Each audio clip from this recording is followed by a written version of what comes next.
ഇന്ന് പുറത്തു വന്നിട്ടുള്ള വാർത്ത അല്ലെങ്കിൽ കോടതിയിൽ നിന്ന് വന്നിട്ടുള്ള വിധി എന്ന് പറയുന്നത് ഇടതുപക്ഷ ജനാധിപത്യ മുന്നണിയിലെ ഏറ്റവും സുപ്രധാനമായ ഒരു കക്ഷിയുടെ നേതാവ് അദ്ദേഹത്തിൻ്റെ MLA സ്ഥാനം പോലും അയോഗ്യമാക്കപ്പെടുന്ന തരത്തിലുള്ള ഒരു വിധിയാണെന്ന് പുറത്തു വന്നിട്ടുള്ളത്.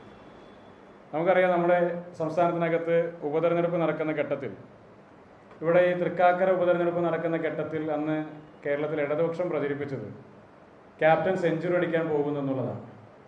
അതിനുശേഷം പുതുപ്പള്ളിയിലും പിന്നീട് നിലമ്പൂരിലുമൊക്കെ, പാലക്കാട് നിലമ്പൂരിലുമൊക്കെ നമ്മൾ ഈ പ്രചരണം നിരന്തരമായി കേട്ടതാണ്. പക്ഷെ മത്സരത്തിൻ്റെ അവസാന ഓവറുകളിലേക്ക് കടക്കുമ്പോഴേക്കും അപ്രതീക്ഷിതമായി റണ്ണൌട്ട് ആകുന്ന ബാറ്റ്സ്മാൻമാരുടെ എണ്ണം ഇവിടെ ഇടതുമുന്നണിയിൽ കൂടിക്കൊണ്ടിരിക്കുകയാണ്. നമുക്ക് സ്വർണം കട്ട ആളുകൾ മുതൽ സ്വർണം കട്ട മുൻ MLAയും അടക്കമുള്ള ആളുകൾ ഇന്ന് ജയിലിൽ കിടക്കുന്നു.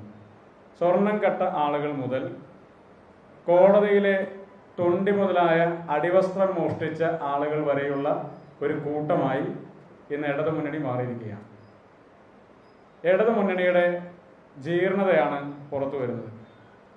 ഈ സർക്കാരിൻ്റെ കാലഘട്ടത്തിൽ ഏറ്റവും സുപ്രധാനമായ രീതിയിൽ ഈ കേസുമായി ബന്ധപ്പെട്ട ട്രയൽ നടക്കുന്ന സമയത്താണ് അദ്ദേഹം രണ്ടാം പിണറായി വിജയൻ സർക്കാരിൻ്റെ ആദ്യഘട്ടത്തിൽ ഗതാഗത വകുപ്പിൻ്റെ മന്ത്രിയായിരുന്നത്.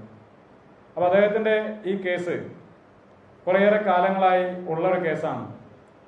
ഈ കേസ് എത്രയോ കാലമായി നിലനിൽക്കുമ്പോഴും ആ കേസിൻ്റെ വിചാരണ നടപടികൾ നടക്കുമ്പോഴും അദ്ദേഹത്തെ മന്ത്രിസ്ഥാനത്തേക്ക് കൊണ്ടുവന്ന ഒരു സർക്കാരാണ് ഇന്ന് കേരളം ഭരിക്കുന്നത്. ഈ സർക്കാരിന് ഏറ്റവും ഉത്തരവാദിത്തപ്പെട്ട ഒരു ഘടകകക്ഷിയുടെ ഭാഗമായ MLA പോലും ജയിലിനകത്തേക്ക് പോകുന്ന സ്ഥിതിയാണ്. ശ്രീ ആന്റണി രാജു അദ്ദേഹത്തിൻ്റെ നിയമസഭാംഗത്വം രാജിവെക്കണം എന്നുള്ളതാണ് യൂത്ത് കോൺഗ്രസിന് പറയാനുള്ളത്. ഇന്ന് അദ്ദേഹത്തിൻ്റെ നിയമസഭാംഗത്വം രാജിവെക്കണമെന്ന് ആവശ്യപ്പെട്ടുകൊണ്ട് തിരുവനന്തപുരം ജില്ലയിൽ യൂത്ത് കോൺഗ്രസിൻ്റെ പ്രതിഷേധ സമരം ഇതിനോടകം തന്നെ നടന്നു കഴിഞ്ഞു.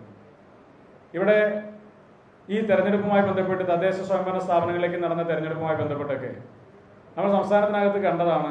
ഈ സംസ്ഥാന സർക്കാരിനെതിരെ അതിശക്തമായ ഒരു ജനവികാരം ഇന്ന് ഈ നാട്ടിലെ ജനങ്ങൾക്കിടയിൽ പ്രകടമാണ്.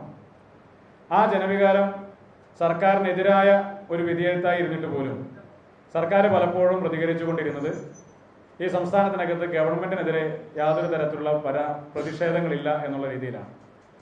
CPM-ന്റെ ഉന്നതരായ നേതാക്കന്മാരുൾപ്പെടെ ഇന്ന് വരെ സംസ്ഥാന ഗവൺമെന്റിന്റെ നിലപാടുകളിലോ നയങ്ങളിലോ തെറ്റില്ല എന്ന് ആവർത്തിച്ചു കൊണ്ടിരുന്ന ആളുകളാണ്.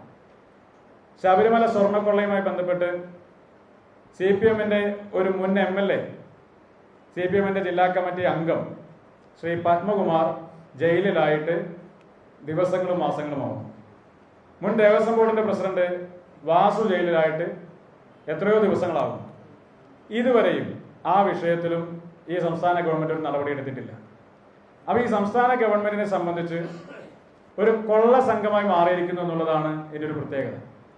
ഇത്തരത്തിലുള്ള അധാർമികമായ ഒരു പ്രൊഫഷണൽ എത്തിക്സ് പാലിക്കാത്ത ആളുകളുടെ ഒരു കൂട്ടം അടക്കം ഇന്ന് ഇടതുമുന്നണി സംവിധാനത്തിന്റെ ഭാഗമായി മുന്നോട്ട് പോകും.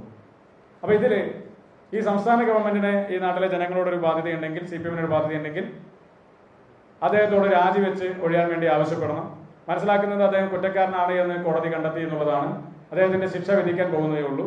അതിന് വരെ കാത്തു നിൽക്കാതെ ഒരു നിയമ സംവിധാനത്തിനകത്ത് നീതിപൂർവമായ വിചാരണ നടക്കേണ്ടിയിരുന്ന ഒരു കേസിൽ തൊണ്ടി മുതൽ മോഷ്ടിച്ചെടുത്ത്, അത് ഒരു അടിവസ്ത്രം മോഷ്ടിച്ചെടുത്ത് അതിന്റെ അളവ് മാറ്റി കൊണ്ടുചെന്ന് വെച്ച വ്യക്തിയാണ് ശ്രീ ആന്റണി രാജു. ഈ ആന്റണി രാജു അദ്ദേഹം ഒരു ജൂനിയർ അഭിഭാഷകനായിരുന്ന കാലഘട്ടത്തിൽ ഈ തരത്തിലാണ് ചെയ്തിട്ടുള്ളത്. അപ്പോൾ അദ്ദേഹം ഗതാഗത വകുപ്പിന്റെ മന്ത്രിയായിരുന്ന ഘട്ടത്തിൽ ഇത്തരത്തിൽ എത്രമാത്രം അട്ടിമറികൾ നടത്തിയിട്ടുണ്ട് എന്നുള്ളതിനെ കൂടി പരിശോധിക്കേണ്ടതായിട്ടുണ്ട് എന്നതുകൂടി ഇവിടെ സൂചിപ്പിക്കുകയാണ്.